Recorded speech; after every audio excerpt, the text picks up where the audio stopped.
తాకట్లో ఉన్న బంగారాన్ని విడిపించి ఆ రోజున మార్కెట్ ధర కట్టి మిగిలిన డబ్బును మీకు అందిస్తుంది కొమ్మూరి గోల్డ్.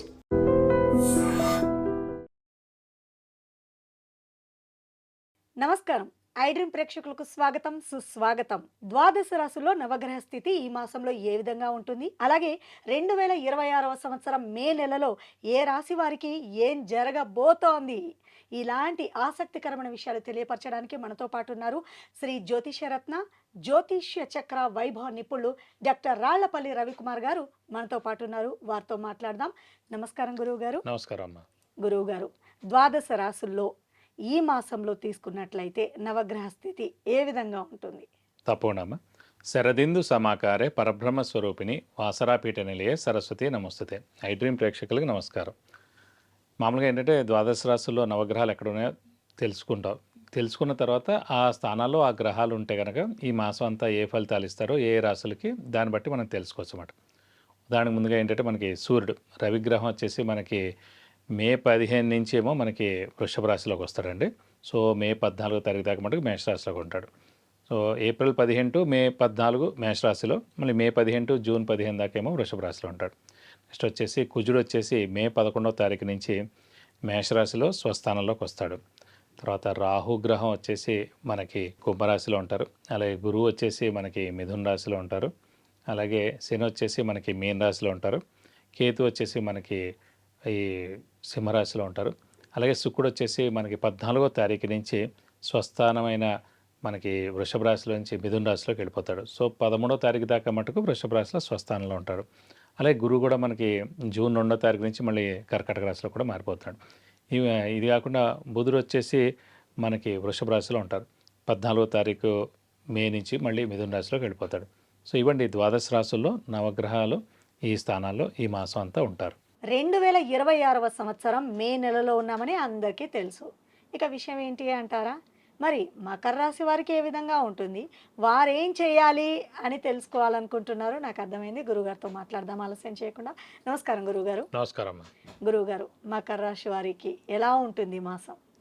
మకర రాశి అనగానే మనకి ఉత్తరాషాఢ 2, 3, 4 పాదాలు, శ్రవణం 1, 2, 3, 4 పాదాలు, ధనిష్ట 1, 2 పాదాలు, ఈ నక్షత్రాల సమూహంతో మనకి మకర రాశిలోకి వస్తాం. మకర రాశి అధిపతి శని, అతను తృతీయ స్థానంలో బాగున్నాడు. ఇందాక కూడా చెప్పుకున్నాం మనం, శని 3, 6, 11 స్థానాల్లో ఉంటే మంచి ఫలితాలు ఇస్తాడని. సో 3వ స్థానంలో ఉన్నందుకని జనాల సహాయ సహకారాలు పొందడం, కమ్యూనికేషన్ స్కిల్స్, రైటింగ్ స్కిల్స్ పెరగడం. సో ఈ యాంకరింగ్ జాబ్స్ ఇవన్నీ ఉంటాయండి. వాళ్ళంతా కూడా మాటతో సంబంధించి అన్నమాట. యాంకరింగ్ కానివ్వండి, డబ్బింగ్ కానివ్వండి, పాటలు పాడేది కానివ్వండి, ట్యూషన్స్ చెప్పే వాళ్ళు కానివ్వండి, అలాగే లెక్చరర్స్ కానివ్వండి, టీచర్లు, వీళ్ళందరూ కూడా, అలాగే పౌరహిత్యం, ఇవన్నీ కూడా అంటే మాటతో సంబంధించిన ఏ వృత్తి ప్రవృత్తి వాళ్ళైనా సరే వారికి అత్యద్భుతంగా ఉంటుందని చెప్పుకోవచ్చు. సో ఇది ఈ రోజు దాకా, నెక్స్ట్ ఏడాది దాకా అనమాట. ఎందుకంటే శని నెక్స్ట్ ఏడాది దాకా అక్కడే ఉంటాడు కాబట్టి మకర రాశి వరకు అంటే ఈ వృత్తిలో వాళ్ళందరూ కూడా అత్యద్భుతంగా ఉంటుందని చెప్పుకోవచ్చు. అలాగే ఆరోగ్యపరంగా చాలా బాగుంటుంది, ఆయుష్ చాలా బాగుంటుంది.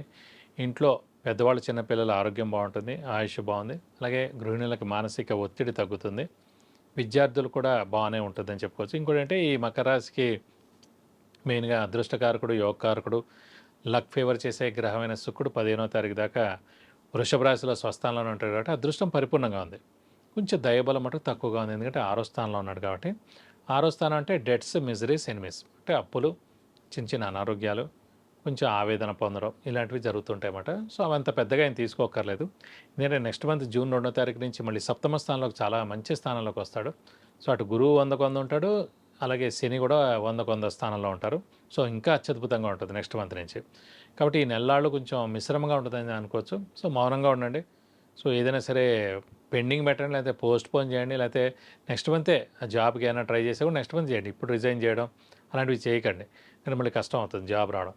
సో నెక్స్ట్ మంత్ మీరు ఏదైనా సరే కొత్త జాబ్కి ట్రై చేస్తే గ్యారంటీగా వస్తుంది. అలాగే నెక్స్ట్ మంత్ ఇంటర్వ్యూస్కి అటెండ్ అయినా కూడా బాగుంటుంది. అలాగే ఫారెన్ టూర్ విజిట్స్, అసైన్మెంట్స్ ఏమైనా ట్రై చేసినా కూడా అది నెక్స్ట్ మంత్ నుంచి ట్రై చేయండి. జూన్ 2 నుంచి గురుబలం పరిపూర్ణంగా ఉంటుంది. అప్పటి నుంచి మీరు అనుకున్న పనులన్నీ ఖచ్చితంగా నెరవేరుతాయని చెప్పుకోవాలి. సో మిగతా అన్నీ కూడా బాగానే ఉన్నాయని చెప్పుకోవచ్చు అండి. మకర రాశి ఆర్థికంగా ఎలా ఉంటుందండి? ఆర్థికానికి కారకుడు గురువు, అలాంటి గురువు 6వ స్థానంలో ఉన్నాడు కాబట్టి మిశ్రమంగా ఉంటుంది. జూన్ 2 నుంచి ఆర్థికంగా చాలా బాగుంటుంది, ఎందుకంటే సప్తమ స్థానంలో గురువు ప్రవేశించి ఉచ్చ స్థానంలో ఉంటాడు కాబట్టి. అది కాకుండా ఇప్పుడు ప్రస్తుతం అయితే యోగకారకుడు, అదృష్టకారకుడు, లక్ ఫేవర్ చేసే గ్రహమైన శుక్రుడు 5వ స్థానంలో చాలా బాగున్నాడు కాబట్టి 15వ తారీఖు దాకా అయితే ఆర్థికంగా ఏం ప్రాబ్లం లేదని చెప్పుకోవాలి. మిగతా 15 రోజులు కొంచెం మిశ్రమంగా ఉంటుందని చెప్పుకోవచ్చు. అంటే ఇప్పుడు ఉద్యోగస్తులకు ప్రమోషన్ రావడం, జీతం పెరగడము ఇలాంటివి ఏమైనా ఉంటుందా? ఉంటాయండి, ఖచ్చితంగా ఉంటుంది. ఎందుకంటే నెక్స్ట్ ఏడాది ఇప్పుడు ఒక జూన్ 2వ తారీఖు నుంచే గురువు ఉచ్చలోకి వస్తున్నాడు, సప్తమ స్థానంలోకి వస్తున్నాడు. 100% బెస్ట్ది వస్తుంది. అది వస్తున్నప్పుడు 15 రోజులు, నెలల ముందు నుంచి దాని సంకేతం వస్తుందన్నమాట. సో ఏ నిరాశ చెందక్కర్లేదు, నిస్పృహ పడక్కర్లేదు, అత్యద్భుతంగా ఉంటుందని చెప్పుకోవచ్చు. నాది కూడా మకర రాశే. సో అన్ని రాశులు చూసినప్పుడు మన రాశి ఇంకొంచెం ఎక్కువగా డీప్గా చూస్తాం కాబట్టి ఖచ్చితంగా చెప్పచ్చు. ఎందుకంటే శని బలం పరిపూర్ణంగా ఉంటుంది, ఇటు గురు బలం కూడా పెరుగుతుంది. సో అత్యద్భుతంగా ఉంటుంది. సో ఏ మానవ ప్రయత్నం, ఉద్యోగం కానీ, వ్యాపారం కానివ్వండి, ఫారెన్ కానివ్వండి, విద్యార్థులు పోటీ పరీక్షలు కానీ, ఇవన్నీ కూడా బాగా కష్టపడండి. ఎందుకంటే రాబోయే రోజులన్నీ అత్యద్భుతమైన రోజులు. సో చాలా బాగుంటుంది. గురుబలం ఉచ్చలో ఉండే సప్తమ స్థానం అనేది ఇంకా ఎక్సలెంట్ అనమాట. సో ట్రై చేస్తే గ్యారంటీ బాగుంటుంది. అలాగే వివాహ విషయం కూడా ట్రై చేయండి, ఖచ్చితంగా అవుతుంది. అలాగే సంతానం కూడా ట్రై చేయండి, చాలా మంచి సంతానం కలుగుతుంది. సో ఆరోగ్య ఆయుష్ కూడా బాగుంటుందని చెప్పుకోవచ్చు. మరి ఏమైనా పరిహారము, పూజలు, అభిషేకాలు చేస్తే మంచిదంటారా? ప్రస్తుతం అంటే మనకి ద్వితీయ స్థానంలో రాహు ఉన్నాడు, అది కొంచెం మిశ్రమ ఫలితాలు ఉంటాయి డిసెంబర్ మనకి 5th తారీఖు దాకా. సో కాబట్టి రాహు అంటే మెయిన్గా చెప్పిన దాకా అమ్మవారు మరియు సుబ్రహ్మణ్య స్వామిని ఎక్కువగా ఆరాధిస్తే చాలా మంచిది. సో ప్రతిరోజు అమ్మవారి అష్టోత్తరం మరియు సుబ్రహ్మణ్య స్వామి అష్టోత్తరం చదువుకోవడం, ప్రతి శుక్రవారం అమ్మవారి టెంపుల్కి వెళ్ళి 40 ప్రదక్షిణాలు చేయడం, అలాగే అమ్మవారికి అభిషేకం కానీ అర్చన కానీ చేస్తే సరిపోతుంది. అలాగే సుబ్రహ్మణ్య స్వామి టెంపుల్ ప్రతి మంగళవారం వెళ్ళి 40 ప్రదక్షిణాలు చేయడం, అలాగే ఆయనకి వీలైతే హోమం లేదా అభిషేకం చేస్తే మీకు అన్ని విధాలా మంచి చేకూరుతుంది. సో తెలుసుకున్నారు కదండి, గురువుగారి రాశి కూడా మకర రాశి అంట. చాలా పరిశోధించి మరీ చెప్తున్నారు, జాగ్రత్తగా విన్నారని అనుకుంటున్నాను. చాలా చక్కగా తెలియపరిచారు గురువుగారు. ఈ మకర రాశిలో ఉన్న వారికి ఏం చేస్తే బాగుంటుంది అని సవివరంగా తెలియపరిచారు. మీకు ధన్యవాదాలు. నమస్కారం.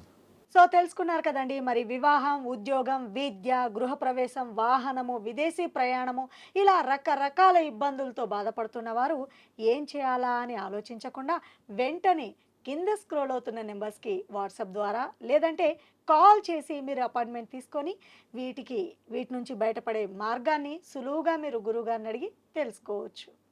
నమస్కారం. And for more videos, Please subscribe to iDream channel. Subscribe to iDream Media. Please subscribe to iDream. Please subscribe to iDream. Please subscribe iDream. And please subscribe to iDream. For more videos, subscribe to iDream. please like, share and subscribe to the channel. Congratulations, iDream.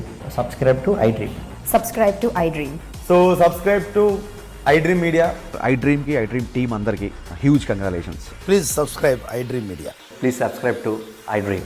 Subscribe iDream. Please subscribe to iDream. iDream అంటే నా కళల channel subscribe చేసుకున్న నోరు తిరుగుతలేదు, మీరైతే గంట గుర్తు కొట్టండి. For more such videos, please subscribe to iDream. Subscribe to iDream. Please subscribe to iDream. Please subscribe iDream Media. Please do subscribe to iDream. Please subscribe to iDream Media. For best entertainment and information, please subscribe iDream. And don't forget to subscribe to iDream.